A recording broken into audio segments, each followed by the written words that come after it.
বিশ্বজুড়ে বাড়ছে সংঘাত, হানাহানি আর রক্তপাত। পাল্লা দিয়ে বাড়ছে জোরপূর্বক বাস্তুচ্যুত মানুষ। আশ্রয়হীন মানুষ একটু ঠাঁইয়ের আশায় ছুটছেন বিশ্বের এক প্রান্ত থেকে অন্য প্রান্তে।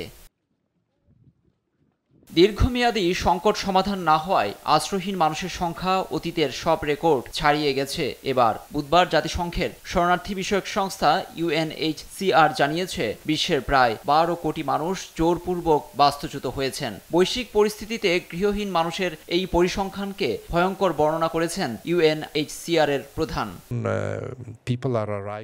বিশ্বে প্রায় 12 কোটি মানুষ এখন জোরপূর্বক বাস্তুচ্যুত। এদের বেশিরভাগই সংঘাত এবং অভ্যন্তরীণভাবে আশ্রয়হীন। বেশিরভাগই কোনো না কোনোভাবে নিপীড়নের শিকার। নতুন করে কোনো যুদ্ধ বা সংঘাত তৈরি না হলেও পুরনো সংকট প্রশমনে আমাদের জোর দিতে হবে, নয়তো আশ্রয়হীনের সংখ্যা আরও বাড়বে। বিশ্বজুড়ে গৃহহীন মানুষকে জায়গা দেওয়ার জন্য জাপানের সমান একটি দেশের প্রয়োজন বলেও উল্লেখ করেন সংস্থাটির প্রধান। ফিলিস্তিনের গাজা, সংঘাত কবলিত সুদান, কঙ্গো, যুদ্ধবিধ্বস্ত সিরিয়া, লিবিয়া সহ পিছিয়ে থাকা রাষ্ট্রগুলোয় এসব মানুষের সংখ্যা ক্রমেই বাড়ছে।